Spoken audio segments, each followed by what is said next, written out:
आदाब, नमस्कार। मैं हूं शाहिद करीम और आप देख रहे हैं दी खबर टाइम्स। आज हम बात करेंगे उपराष्ट्रपति चुनाव के नतीजे का असर बिहार विधानसभा चुनाव पर कितना पड़ेगा। उपराष्ट्रपति चुनाव में एनडीए के उम्मीदवार राधा कृष्णन की शानदार जीत ने सबको चौंका दिया, लेकिन असली बात जीत से ज्यादा क्रॉस वोटिंग की है। कई ऐसे सांसद हैं जो विपक्षी खेमे में थे, उन्होंने एनडीए के उम्मीदवार को वोट दिया। इससे एक बड़ा सवाल उठता है, क्या विपक्ष की एकता सिर्फ कागजों पर रह गई है? एनडीए इस नतीजे को अब बिहार चुनाव में हथियार बनाएगा। वो कहेंगे कि देखो, आपके अपने सांसद भी मोदी जी की नीतियों और एनडीए की सोच पर भरोसा कर रहे हैं। यानी विपक्ष के अंदर ही दरार है। बिहार 2025 का चुनाव सर पर है और इस बार एनडीए का प्लान साफ है। सबसे पहले महागठबंधन में फूट डालो, क्रॉस वोटिंग को दिखाकर आरजेडी और कांग्रेस के नेताओं के बीच अविश्वास पैदा करो। यानी यह मैसेज देना कि आपके अपने ही लोग आपके साथ नहीं, हमारे साथ हैं।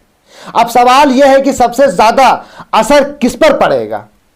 राजनीति के पंडितों का कहना है कि सबसे बड़ी परेशानी आरजेडी कैंप में खड़ी हो सकती है। तेजस्वी यादव को हमेशा भरोसा रहा है कि उनका वोट बैंक उनके साथ है, उनके विधायक उनके साथ मजबूती के साथ खड़े हैं। लेकिन उपराष्ट्रपति चुनाव ने यह मिथक तोड़ दिया है। अगर आरजेडी के कुछ विधायक टिकट बंटवारे से पहले ही एनडीए का रुख कर लेते हैं तो इससे पूरे कैंप में भगदड़ मच सकती है और तेजस्वी यादव के नेतृत्व पर सवाल भी उठ सकते हैं। दूसरी तरफ कांग्रेस है, जो पहले से ही कमजोर कड़ी मानी जाती है।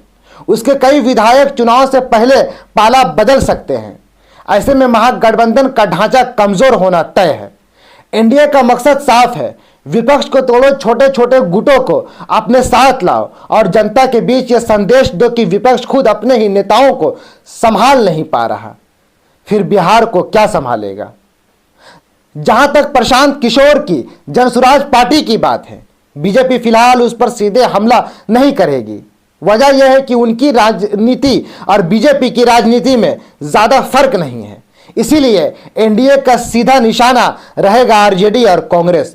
तो दोस्तों, उपराष्ट्रपति चुनाव ने सिर्फ एक सीट का फैसला नहीं किया, बल्कि बिहार चुनाव 2025 की बुनियाद भी रख दी है। एनडीए अब इस जीत को मनोवैज्ञानिक बढ़त के रूप में पेश करेगा और विपक्ष के खेमे में अविश्वास फैलाने की कोशिश करेगा।